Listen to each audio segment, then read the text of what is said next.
Hi, everybody. Welcome back to Best in Show Books. Oh, we knew this would happen. We have a special guest. Maybe. Maybe. That was Tippy. I had to have my husband here to assist because Dog wrangler. she's not a one-person dog. But this is our puppy that we got. Come here. About a few months ago. Tippy, say hi. Tippy, can you say hi? Can you give Can a you little say sniff? There you go. She's going to be the Best in Show's sort of mascot. Guest host, Guest maybe. host once in a while. The addition to the Naughty Dog group. She is by far the naughtiest dog we've had.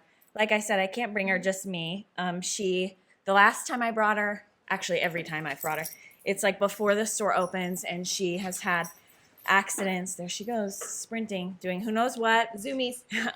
She's had accidents like 1 and 2. Oh. We have shelf talkers on the books, and she was running and like pulling them off the shelves, and I was like, get back here. And the store's about to open. So obviously the store's closed now, so it's a perfect time for Tippy to come. But she's in training to be the dog in the store, as well as being the dog that they don't strangle for eating all the shoes at home. Yeah. Here she comes. There she comes. And there she goes. Yep. So that was Tippy. This is Best in Show Books. I don't even remember if we introduced ourselves at this point. I'm Shelby. I'm Jeanna. And That was Tippy. That was Tippy. So today is very casual, much I feel like we're always casual, but extra casual. We are doing a Meet the Booktubers episode, so we're going to talk a little bit about our preferences and how our reading tastes have changed over the years and all kinds of fun things like that. And Jeanna is going to be our question moderator. Here we go. So we'll start. Question 1. What are we reading now? Right now, I am reading Year of Wonders by Geraldine Brooks, and I want to start with that one because a subscriber recommended it to us, and then I started reading it, and I posted an update on Goodreads yesterday with like 3 sobbing emoji faces, like because it's so good. It's very moving and takes place during the plague, so it's very, very heavy. Okay. And this same subscriber commented, and she was like, I was the one who recommended this to you. I'm so glad you're loving it. So that is just a little plug, to please connect with us on Goodreads especially. Yes. I feel like that's such a fun platform. Back to what I'm reading. Year of Wonders. I just finished The Scarlet Letter. I'm also reading a combo book, wait for it, by Nicholas Sparks and M. Night Shyamalan. I just saw that. Yeah, it is. I used to really like Nicholas Sparks back in the day. Yes. Like The Notebook. Yeah. And like all the ones that even like didn't get made into movies. Right. I feel like I read a ton of his and I really enjoyed them. And so I am liking that. I have that one. I'm very into fall reading right now. It's all got to be spooky. It's starting to wind down in summer, so that makes sense. Yeah. It's August, but I'm living in October. So what are you reading right now? Okay, so I am reading, thank you viewers, Remarkably Bright Creatures, because you guys kept telling us how good it was, and I did the audiobook, and the audiobook is great. I love Marcellus, which is the octopus. Oh, yeah? I love his voice. Everybody said that. Yeah, it's really, really good. It's different than I thought it would be, and I'm enjoying it greatly. So I'm reading that, and I'm also reading The French Kitchen by Christy Cameron. And so she's actually going to be, the author Christy Cameron is going to be here in the store. And so we've been reading her books, and French Kitchen's not out yet. So I think it just came out. Did it come this out yet? week? Yeah, it's a brand new. It's really good. And then I'm also reading Demon Copperhead. Oh, wow. You are really like all over the place. So, and again, I had this on my TBR, but you as our viewers kept saying, you need to read this. And then we talked about it being a modern retelling of David Copperfield. And it is not what I expected. Really? Yeah. It's a good thing that it's not what I expected. It's got some humor to it, and I didn't expect the humor. And a humor as in it's Southern style of speak. Like the way they describe things, and my family's from that southern area of the world, so I kind of understand what's going on. So yeah, a little all over the place, but that's my reads. It's good. Very varied. Yes, very varied. Question 2. What did you like to read growing up? What kind of books were you reading growing up? Growing up, I loved mysteries, especially a series that was called Sammy Keys, and it was like a girl, she was maybe 11 or something, and she lived with her grandmother, and she was spunky, and she was always doing something really exciting. I loved the Dear America books that were like journal entries, historical fiction, especially the ones that you had Dear America, which could just be somebody on the Mayflower, could be somebody on the Oregon Trail or something. But then there was like a royal Dear America series, and I don't remember exactly what they were called, but I'm going to find a cover. And they were all gold, and it was like young Cleopatra, young Queen Elizabeth, young Mary Queen of Scots. I love those books. Oh, very cool. So mysteries and historical fiction is pretty much what I read as a kid. What about you? Beverly Cleary. I loved Ramona. I loved all of Beverly Cleary's books. I loved them. And then as I started to age, my English teacher in 8th grade had in the back of the room, and we could read them anytime we wanted. They were historical fiction. Oh, yeah. And this was the beginning of that journey for me. And each book was a title of a girl's name, like Jenny or Amanda or Margaret. She was in a real life historical setting. So the fire of Chicago, the earthquake in San Francisco. One girl, she was going to try out to be Scarlet in Gone with the Wind. So it was Hollywood in the 30s. Yeah. So I loved those books. So that's really what got me into the historical fiction. All right. So what is a book that you always tell people is your favorite? This is so hard because, and we get asked it all the time, don't we? Yes. It's like the impossible question. You know, people come in and they'll just like lean up on the counter and they're like, so tell me, what's your favorite book in here? And I'm like, and then it's like, have I ever read a book before? I'm put on the spot. I think I read one once. Yeah, exactly. But for sure, guaranteed wins for me are like gothic, you know, gaslight, you know, kind of dark and brooding. If I had to pinpoint, I would say one of my all-time favorite reads is The Woman in Black by Susan Hill. I love that book. They made it into a movie a couple years ago with Daniel Radcliffe, which I did not watch. Oh, October's coming up. You have to watch it. I know. Okay. And it's good. You know, I liked it for what it was, but obviously the book was better. Of course, always. Yeah. So I would say The Woman in Black, and then kind of contemporaries, because that was in the 80s actually. So it reads like a classic kind of, but it was only written in the 80s. And then Laura Purcell today writes those same kind of like very gothic, spooky stories. And I would say those are some of my favorite reads. I really look forward to her books. What about you? I know it's going to shock everybody. Jane Eyre. Jane Eyre. It's one I actually reread. And I think because I reread it, that's why I say it's a favorite. Even though I have lots of favorites, I mean, depending on what I've read recently or, you know, but Jane Eyre is probably the one I tell people is my favorite. And every time I read it, I find something new. I find something different. Different stages of life brings something in the story to the forefront. Because when I read it when I was young in high school the first time, it was the tortured orphan. You know, which is what my kid calls her, the tortured orphan. Yeah. And then as you grow, you get the love story. But then as a grown woman, I see all of the things she made decisions for herself that were morally correct, you know, that she was protecting herself and she was doing what was right versus the hot guy who had money that she was going to run off with. Yeah. You know? Because I think that the story has a lot to offer. Wait, hold her. Oh my. Hi. We'll have to trim this in. Tippy's going to address the next question.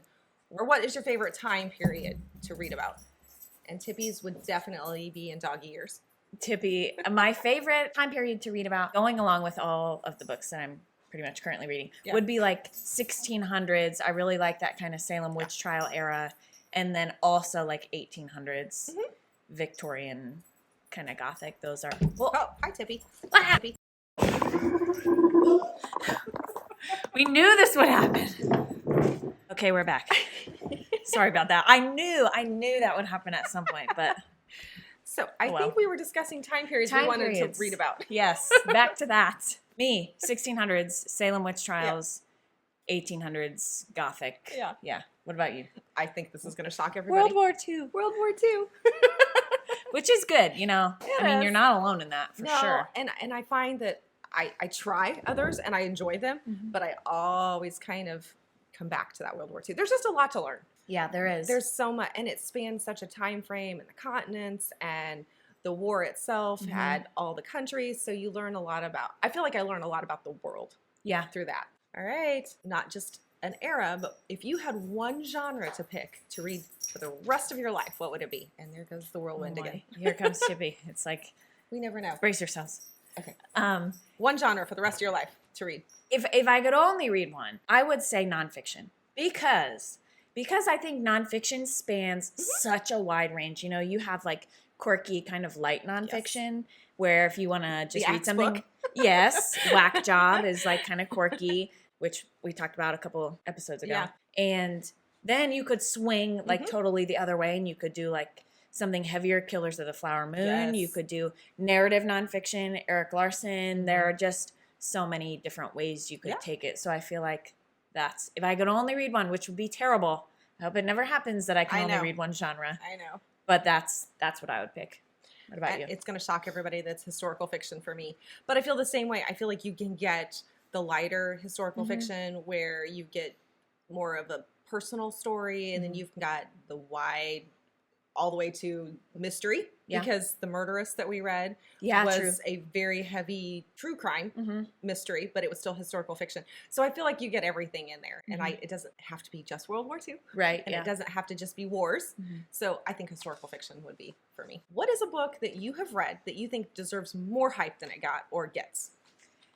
I don't know if I'm necessarily the best like judge on hype because I don't want to say this and then people are like, oh, actually, I feel like that's really well hyped. Yeah. But anyways, I'm going to say Whistle by Linwood Barclay. And I thought that book was so good. And when it came out, I felt like it didn't get like a ton of buzz. I did see it around a little bit, but I mean, it was so good for me. I just thought it evoked all of the like vintage Stephen King, vintage Dean Koontz, and the cover is okay. And sometimes that is like really detrimental, you know. I think books do get judged by their covers. Exactly. Yeah. And so it's dark and it's got a train on it. And I think people see it and are like, haunted train, pass. And that does sound like okay. But it's so much more than that. And the story is spooky and full-fleshed and, you know, feels like real, and the characters are very well drawn, and it's just a really good kind of dark small town vintage horror, and I feel like it should be vintage horror. It should get more hype than it does. Yeah, that's my vote. What about you? So mine is Leanne Moriarty's What Alice Forgot. And I know a lot of her books get made into movies and miniseries or docuseries or, you know, like all the little on Hulu. This is my favorite one of hers. Oh, really? Yes. And it's the first one I read of hers. And Alice, she falls off a spin cycle in spin class. Oh my gosh. Hits her head. That's a nightmare. I would be so embarrassed. Yeah, I know. So, and when she wakes up, she has forgotten, I think it's like 5 or 10 years of her life. Oh, dang. Yeah. And she remembers being married and she remembers having kids, but she is now in the process of getting a divorce. And her kids are like, I don't even like you, you know, that age. And she went from being this happy housewife who baked the cookies and all the things to being all of a sudden wanting to be so perfect, like lost weight and, you know, all of her clothes match and, you know, everything is about image. And so she's trying to figure out what went wrong and why she's changed. And doesn't want her marriage to fall apart. I don't know. This book was so very visual. I could see it being a movie. So I'm like, one of these days they have to make this one into a movie. They probably will. They should. It's Australian, which I know it sets on that time frame of the coast. There's the beach. You know, I loved it. There is nothing about this book I didn't love. I laughed. I cried with it. Oh, I cheered for her, and I was like, "Oh, come on, dude! Can't you see she's trying? Yeah, like forgive her just because you didn't like her yesterday. She likes you now. She's different now. Yeah, she's different."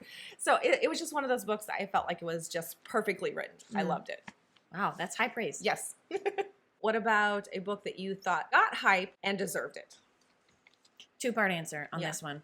And we did write notes beforehand, but I'm did. adding something to the notes because it just popped into my head. Circe.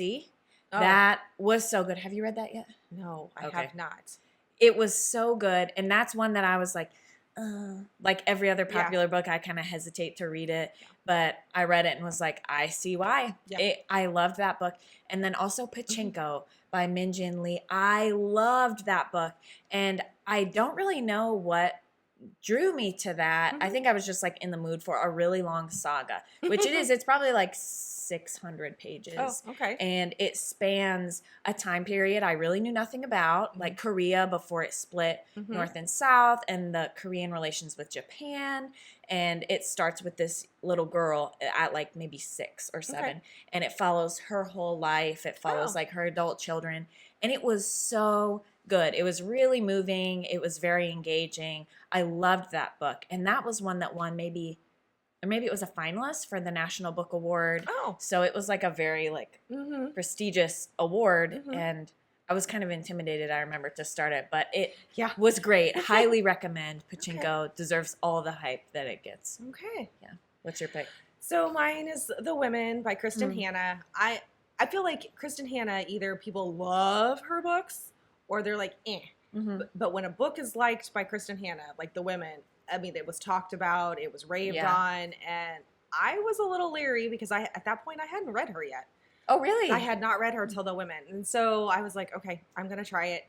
I loved this book. I absolutely loved it. It's another saga-esque. It starts, and I forget the character's name, I apologize. The girl. When she joins the Vietnam War as a nurse, and then it follows her through the war. When she comes home, her journey of trying to figure life out coming home after war, because basically it was like being in the war for her, and then all the way to like the early 1980s. I learned so much about the war. I learned so much about the United States and how we handled that, and a journey of a nurse who really basically was seeing combat. Yeah, for sure. And all of her, and what would be like for a combat nurse to come home, just like a soldier to come home and have that PTSD. And so it was moving. It was heartbreaking. There was a lot. It was a very heavy book, but I thought it was really, really well done. And I cried. I yelled. I literally yelled at the book. I was listening to it on audiobook and I fell off the treadmill because I stopped walking. Gosh. Because I was like, what is happening right now? So I walk slow on the treadmill, and it's a walking pad, so don't worry. I didn't get Nobody got hurt. Nobody got hurt. It wasn't like what else forgot. It wasn't really that dramatic. I just kind of got off the edge a little bit. I wasn't paying attention. So it's one of those books that I thought deserved the hype, for sure. Do you have a favorite line or a scene or something from a book that really stuck with you? I do. And this is actually something that I read in high school. Oh. And I have reread several times since, which is very rare for me. I'm not a rereader. I prefer to just plow onto something new. And it's also not really a book, technically. Okay. The Crucible by Arthur Miller. Yeah. So there is a scene in there with John Proctor. Okay. And they are wanting him to like renounce, and like sign his name. And he ends up like in a big dramatic scene. They're like, why? Like, please do it. And he says, because it is my name and I cannot have another. And that is like, wow. That just like stopped me in my tracks, because it is my name and I cannot have another. I feel like the integrity that speaks to, it just like moved me so much. And I am at a loss for words, but I feel like that is the scene. And I think about that all the time, and just that's a mark of an author, though, that it makes you think all these years later that's stuck with you. That's wow. Yeah. That is my scene. It just moves me to my core. Well, yeah. That's a good one. Yeah. Well, so mine is The Thursday Murder Club. Elizabeth's husband has dementia, and this speaks to me, my mom, as dealing with that. And so her husband plays chess with Bogdan, and he's this muscly big guy that kind of is just, he's very different as you read through the books. Yeah. He grows as this character, but he's rough around the edges, and he plays chess, and I'm going to cry. He plays chess with Elizabeth's husband, and that's their thing. And he's very gentle with her husband. He doesn't treat him like he has dementia. He lets him talk. And there's a point as the stories grow that he realizes he didn't remember Bogdan, and he didn't remember starting the game. And it touches Bogdan. And he's moved in emotion, and Elizabeth's witnessing this, and she walks off. And it's just so moving, because it's the humanity and how it affects not just the person dealing with it, but the caregivers and the friends. And I don't know, there was just something about that whole scene that was like, okay. Yeah. I don't think I didn't cry in any of those books. Oh, yeah. But even if you have read all the way through, if you're current in the last one, Yeah. ugly tears. Yeah. Ugly tears for that same relationship Yes. as it progresses. Yes. That was a good choice. It was this series, I think, we were talking about a series or books that you were surprised when people don't like them. Yeah. And that might be our next question, just saying. Thursday Murder Club is one that when people say, it was okay, I'm like, how do you not? Because there's humor, there's heart, there's love, there's romance, and I say love as in friendship Mystery. love, there's mystery. And I feel like the characters are so real. Mm-hmm. I mean, just they're friends. At the end of each book, I cannot wait. And I'm so excited for the next one. And I cannot wait to read the next one because I'm like, I've got to get back to my group. I need my people. That brings up the next question. Is there a book out there that you are surprised when somebody says, oh, I didn't like that one? And I can think of a ton off the top of my head. Like, I just finished The Scarlet Letter. Mm-hmm.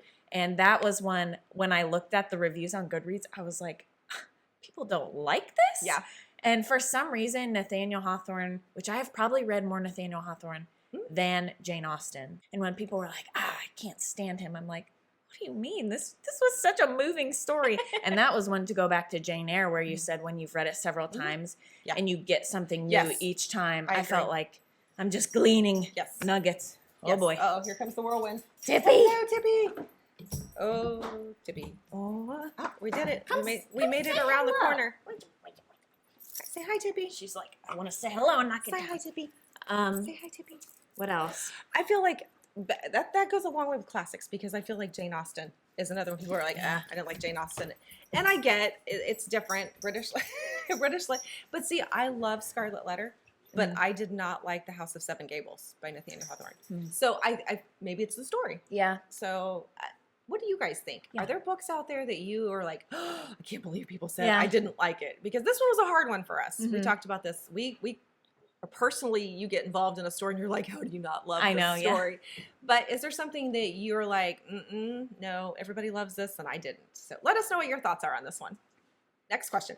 Is there a book that you read and you thought, I'm not really going to like this, but you really end up loving it or really enjoying it? Definitely The Phantom of the Opera by Gaston Leroux. I feel like most of the classics that I have read lean dark, spooky, moody, and I had not read that one, and I was very intimidated by it because it's like a French translation. And I was just really, I read Villette. I've got like 65%. That book stunk. I thought that book was terrible. Yeah. And I'm a Bronte fan and I couldn't get to that one. Yeah. Our Classics Book Club read that and that was like so not for me. Yeah. So then going into Phantom of the Opera, I was like, oh no, I'm going to hate this one too. But I loved it. And I really enjoyed the musical and, the score and all that. So I was like familiar with that, but I didn't realize how much was different in the book. Yeah. And it was just, and it was like a whole new story, how underneath the opera house, there's like a labyrinth. And it was just, there was so much to the story that you can't obviously fit into an adaptation. Yeah. But I loved it. And that's one I would probably read again. Oh, yeah. What's yours? So I have a couple. The Hobbit. Very intimidated by Tolkien. I'm going to admit that. That was one I was like, I don't know. I wanted to read Lord of the Rings. And a friend of mine said, no, you got to read The Hobbit first. If you start there, I think you'll get more out of it. I ended up reading The Hobbit 3 times. Oh, my gosh. Yeah. Did you ever move on? No. Oh. I stopped at The Hobbit. That's how good The Hobbit was, I guess. Well, I still am intimidated by Lord of the Rings. But The Hobbit was really good. And the other one is Mexican Gothic. We couldn't be more different. Those Mexican Gothic and The Hobbit. So it's a horror. I was testing the waters for a historical fiction that would have a spooky feel for fall last year. And this is not a historical fiction. It is definitely horror. It's historical in some ways because it's set in the 1950s in Mexico, but it's totally horror. And Sylvia Moreno Garcia. Yes. Did I get all that right? I think so, yeah. Okay. It's beautifully written. It is literary. It is like Edgar Allan Poe and Bram Stoker wrote a story together. So that's a good comp. It's dark, it's scary, but it's beautifully written. I loved it, and I grossed out and creeped out at the end when it all wraps up. I'm like, oh, I can't believe I'm reading this. This is so good. What's happening next? Oh, I don't want to read that. Oh, this is so good. So it's good. I highly recommend if you're looking for a good horror story, but like your literary stuff too. Yeah. Next question. What is a book that made you cry? A couple answers on this one. The Nightingale by Kristen Hanna. Yeah. No surprise. Very moving, although it's 2 sisters. One sister, I was a lot more interested in her storyline. The other one, I was like, she's kind of frustrating. And if you've read it, you probably know which one I'm talking about. But the ending was so moving and so redemptive. Yeah. And oh no, here comes the whirlwind. And then I would also say, I didn't add this to our list, but it just came to me. TJ Newman writes books like Falling, Drowning, Worst Case Scenario. Yeah. If you've seen them, they have planes on them and they look like kind of catastrophic. And I love her books. And I don't think, maybe the first one, I don't think I cried for the first one, but the second, Drowning and Worst Case Scenario, I cried. They were so good. They're such good stories of, they have like action, they have thrill, they are so thrilling, but then they're also really moving, and there's such strong stories of sacrifice and family and redemption. I love her books, and I could do a whole episode on how like talented I think she is, and just how to have a story that encompasses all of those emotions so well. Yeah. Not to just like boop, boop, like touch a little bit. I mean, she's really knitting all that in there. Oh. What about you? So I'm going to go back a little bit in story world, Where the Red Fern Grows. I mean, Tippy. Ugly cry, Little ridiculous sob in a ball on the floor. Yeah. I knew the story from the movie, but I had not read the book. I read it with my son. Like he was in like late middle school age, 7th-ish grade. And he thought it was sad, but he couldn't understand why I was inconsolable, a ball in the floor. And my husband's even like, "Are you okay?" I'm like, "I don't know if I'm ever going to be okay again." Yeah, the answer is no. I'm probably never going to be okay again. And the other one is from my childhood as well. And I think it's a Lois Lowry, The Summer to Die. Oh, I don't think I read that. Oh my heavens. So there's 2 sisters, and I remember the one's name, Meg. The older gentleman that lives next door took her under his wing while her sister was dealing with leukemia. And the sister obviously is dying from leukemia, and Meg doesn't know how to deal with this. And the older gentleman helps her in the garden, shows her around. But I mean, sobbed in this. And I remember my mom coming upstairs, and I'm sitting in my bed reading, and she's like, "What happened?" And I'm like, "Don't even ask." Yeah. It just, I think every once in a while you need a story that really touches your soul. And I know those are youth books, like middle grade, but those stories were so good. Yeah. They were so well written, and I just loved them. And I think for the most part, there are some exceptions, that's missing in today's children's literature. And I think you don't want kids to be like dealing with all this heavy stuff. You want to protect them while you can, but as they get older, there are tough things in the world that they have to deal with. And I think there's value in having that done well and done appropriately. Yes. And I think there's a lack of that, personally, is my soapbox, in the children's literature market. I would agree with that. We have kind of shared some of our, through the years, through the sagas, through the genres, through the time frames. We would love to hear from you guys. Maybe answer some of these questions. Drop us some information in the comments below, like what was your favorite book? What is a time frame you like? What is a genre if you could only read one? What would it be? Yeah. So, Best in Show Books. I'm Jeanna. And I'm Shelby. Thanks for joining the crazy today.